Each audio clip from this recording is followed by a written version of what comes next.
Jadi kemudian kami mulai masuk ke sana dengan masuk ke otonomi daerah. Ketika daerah, jadi otonomi daerah baru mulai euforia itu, dan kemudian ada undang-undangnya pada saat kami sudah masuk ke era reformasi.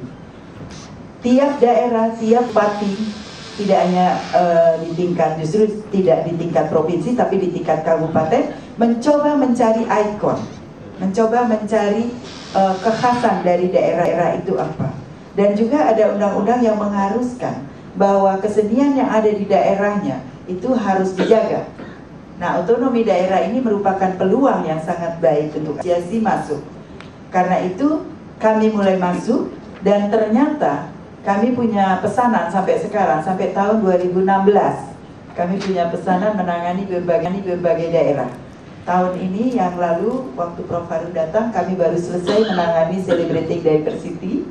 Itu ada karena ada soal-soal internal antar etnis di Sulawesi Tenggara. Kami lakukan semacam workshop di sana dan festival.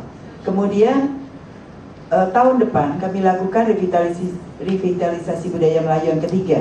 Kami menjemput juga sekalian tuan-tuan dan puan-puan di sini untuk datang ke Tanjung Pinang tanggal 18 sampai dengan 20 Mei berkenaan dengan Hari Pendidikan Nasional di sana.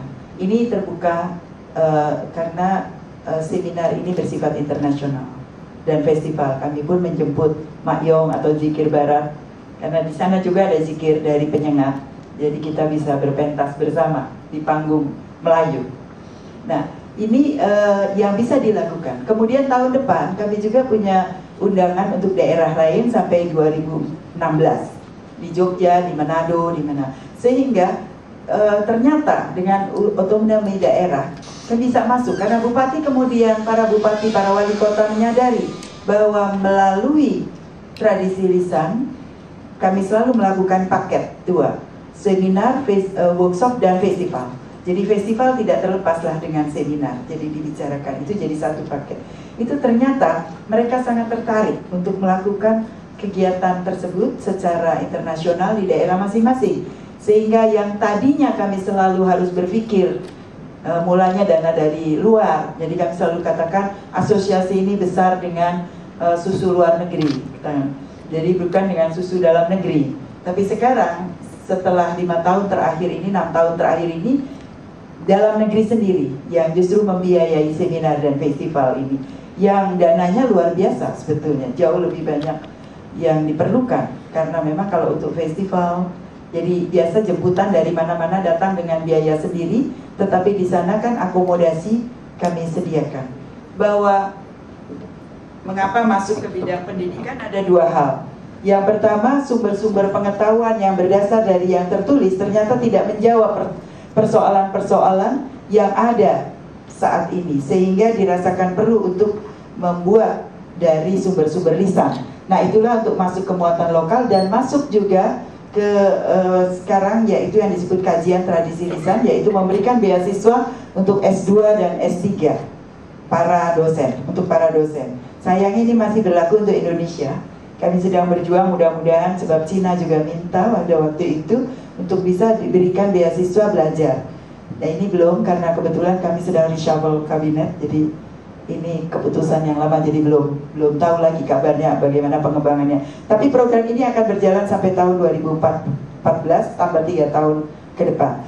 Ini adalah masuk karena pemikiran bahwa sumber-sumber tidak hanya yang tertulis, tetapi juga yang lisan. Yang kedua adalah bahwa para maestro tradisi lisan sudah sangat berkurang dan para ahlinya sangat sedikit dibandingkan dengan kekayaan yang dimiliki. Misalnya Indonesia memiliki 786 bahasa, 550 etnis, sehingga nggak mungkin tidak punya dosen di setiap daerah. Jadi inilah yang kenapa pemikiran itu dilakukan. Saya ingin mengakhiri pertemuan ini dengan soal tantangan dari pelancongan. Tadi sudah dibincangkan, seakan-akan kita bicara soal pelancongan, soal uang masuk. Nah, ini juga dialami Indonesia, berapa turis yang masuk, berapa pelancong, berapa wisatawan bisa masuk. Tapi ada satu hal yang perlu dipikirkan, bagaimana komunitas, tempatan. Sebab kami sudah punya pengalaman dengan Bali. Bali dikatakan tempat nomor 2 yang terenak di dunia, terindah di dunia. Tetapi kami juga sedih, dan Bali juga sedih karena masyarakat Bali, anak-anak muda Bali menjadi kebarat-baratan gitu kadang-kadang, sehingga kami tidak mengenali lagi ini anak Bali apa anak apa namanya, anak Bali atau anak bule. Kami katakan gitu. Orang asing di sana tidak suka kalau kami sebut bule ya, tapi tak ada istilah lain, memang bule. Jadi mereka katakan kami nggak suka disebut bule, ya asing gitu. Jadi ini anak Bali apa anak bule gitu. Mereka sendiri orang tuanya juga sedih. Ini kok anakku sudah berbeda gitu. Jadi ini juga satu tantangan yang besar. Juga Jogja. Jadi malah ada anekdot, kalau mau cari suami pergi ke Jogja dan ke Bali bisa dapat cowok bule. Nah ini kan luar biasa gawat gitu, luar biasa buat saya ya. Ini ada sesuatu yang terjadi dengan kegemilangan sebuah pelancongan, tetapi di situ juga kita mengalami satu dilema, satu masalah yang sedang diatasi juga. Itu juga yang akan dikembangkan dengan Borobudur dan sebagainya. Ini juga sedang dibuat. Kemudian yang terakhir yang mungkin penting juga disampaikan di sini adalah mengenai program MOW Cik Siri.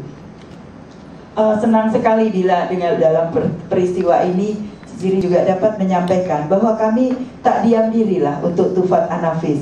Mudah-mudahan kami akan berapat pada November ini. Kemarin saya baru saja ditelepon tapi masih di sini saya bilang. Jadi akan berapat untuk mengajukannya. Jadi andai Malaysia sepakat, masih tetap sepakat, mari kita ajukan bersama untuk Tufat An-Nafis. Sudah masuk ya. Kemudian yang sejarah Melayu bukan kami tak sadar, kami sadar. Tapi kita bersaudara, jadi ya sudahlah. Kalau Malaysia ajukan ya tak apa. Sejarah Melayu itu Bukit Seguntang ya di Palembang, tempat teman kami Kennedy. Ada kami bicara Pak, tapi sudahlah, itu sudah. Cuma kami sedih dengan Mak Yo. Kita punya dokumen untuk masuk ke Memory of the World. Saya waktu itu sudah berjumpa dengan Dato' Zuraya, ya. Kemudian saya sampaikan juga dalam pertemuan APJ Indonesia Malaysia di depan Prime Minister dan Datuk Rais Jatim pada satu pertemuan kami waktu itu. Tapi mungkin terlupa. Dan bagaimana juga dengan Thailand, dengan Dubes Thailand di UNESCO pada waktu itu. Mari kita bersama sebagai joint nomination mengajukan. Memang Indonesia yang punya dokumen, tetapi kami tahu kami ini adik terkecil kalau untuk Mak Yong, sebab datang dari Patani yang pertama, kedua dari Kelantan, ketiga baru sampai ke Indonesia. Jadi kami katakan Indonesia itu adik terkecil. Waktu Bangkok pun kamilah yang bungsu. Tapi bungsu ini kan kadang ini ya seronok gitu. Jadi tampilnya pun sampai banyak foto. Nanti mungkin ada waktu bisa disampaikan fotonya. Memang demikian. Tapi mudah-mudahan kita bisa untuk joint nomination dokumen Mak Yong tersebut berupa manuskrip. Saya kira itu. Terima kasih atas segala perhatian. Dan mungkin saya tutup dengan satu pantun. Pokok selasi tidak berbunga, hidupnya segar setiap hari. Terima kasih tuan-tuan ternama sanggup mendengar celoteh kami.